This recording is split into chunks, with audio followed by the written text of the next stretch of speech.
Halo dulur-dulur, apa kalian tahu Camp Auschwitz? Bukan, ini bukan taman rekreasi bos. Dilansir dari detik.com, berbicara tentang kamp konsentrasi terbesar Nazi, yaitu Camp Auschwitz di Polandia. Mungkin tidak banyak yang ingat akan seorang tentara asal Polandia, yaitu Witold Pilecki. Padahal jasa Pilecki tidak bisa diremehkan. Ia termasuk yang pertama kali melaporkan secara terperinci tentang segala kengerian yang terjadi di Auschwitz. Hari itu tanggal 19 September tepat 80 tahun yang lalu. Mungkin tentara Nazi Jerman yang telah memasuki Polandia mengumpulkan dan menangkap sekitar 2000-an warga sipil. Di antara ribuan orang itu terselip seorang petugas intelijen militer Polandia, Witold Pilecki. Ia menyamar dan secara sukarela ditahan Jerman untuk dikirim ke kamp kematian terbesar, yaitu Auschwitz. Pilecki tampaknya punya serangkaian rencana. Namun saat itu ia mengira Auschwitz hanya penjara biasa, hanya saja jauh lebih besar. Pada awal Perang Dunia II, ketika Nazi menginvasi Polandia pada tahun 1939, Pilecki dipanggil kembali ke dinas militer.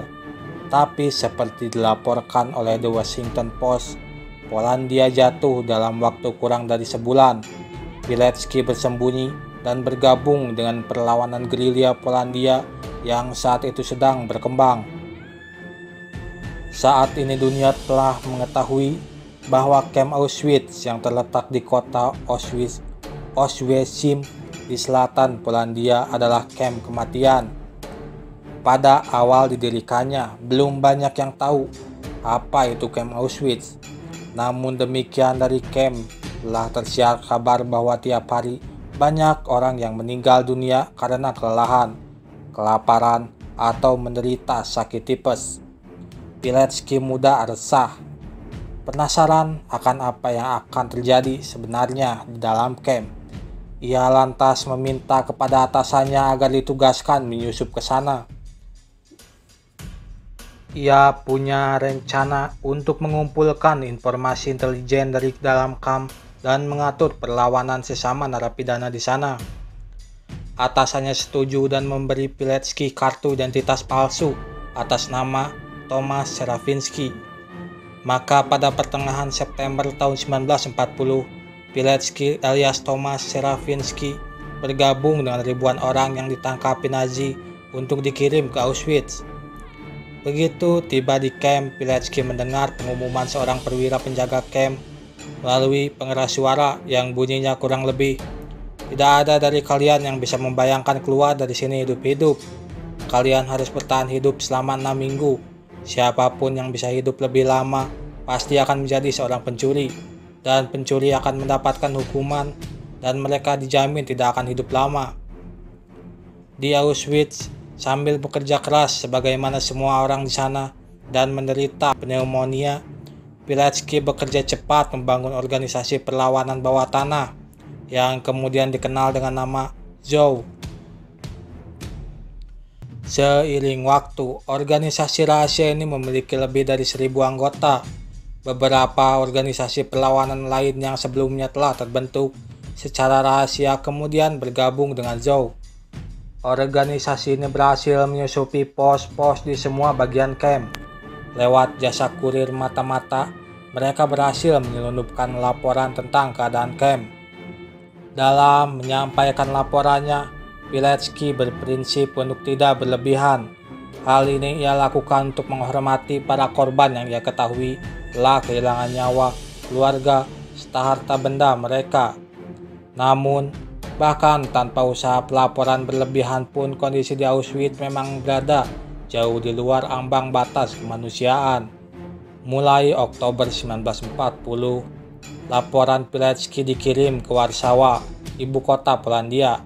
Laporannya bahkan sampai ke pemerintah Inggris di London tahun berikutnya, namun tidak ada perubahan yang berarti.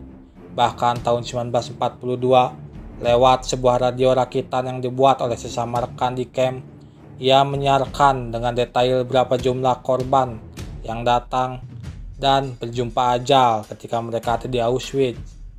Tak ada juga bantuan yang datang, sementara rekan-rekannya mulai ditangkapi dan dieksekusi. Pada 26 April 1943, setelah 947 hari berada di Auschwitz, Pilecki dan 2 narapidana lainnya berhasil melakukan sesuatu yang mustahil. Mereka melarikan diri dari Auschwitz. Rupa-rupanya, organisasi perlawanan yang ia dirikan memiliki jaringan yang solid, baik dari dalam maupun di luar camp. Organisasi tersebut memberinya informasi yang tepat tentang jadwal pergantian penjaga dan pos pemeriksaan. Mereka juga memberi dokumen palsu dan tempat persembunyian di Krakow, Polandia. Selepas dari Auschwitz, ia segera menerbitkan laporan panjang dan terperinci tentang keadaan di camp itu. Ia menuliskan bagaimana setiap harinya ribuan orang tiba di camp dengan menumpang kereta, dan kebanyakan dari mereka adalah orang Yahudi. Laporan itu bahkan dikabarkan sampai ke tangan Presiden Amerika Serikat saat itu, Franklin Delano Roosevelt. Namun tak ada perubahan apa-apa. Pertolongan tidak juga datang bagi orang-orang di Auschwitz. Masalahnya tidak ada yang percaya akan betapa ngerinya kekejaman kemanusiaan yang berlangsung di sana. Ia bahkan dianggap telah melebih-lebihkan laporannya. Pada kenyataannya, Auschwitz memang baru dibebaskan oleh Uni Soviet pada tahun 1945 setelah ditinggalkan tentara Jerman. Setelah berakhirnya Perang Dunia II dan camp Auschwitz dibebaskan oleh tentara merah dari Uni Soviet, Polandia pun berada di bawah kekuasaan negeri komunis itu. Namun Pilecki seperti warga Polandia lainnya menolak harus tunduk dan beralih kepada sistem komunis yang dianut oleh Uni Soviet. Ia percaya pada sistem negara Polandia yang bebas dan berdemokrasi. Maka Pilecki kembali memberontak. Namun kali ini ia berhasil ditangkap karena dianggap pengkhianat pada tahun 1948.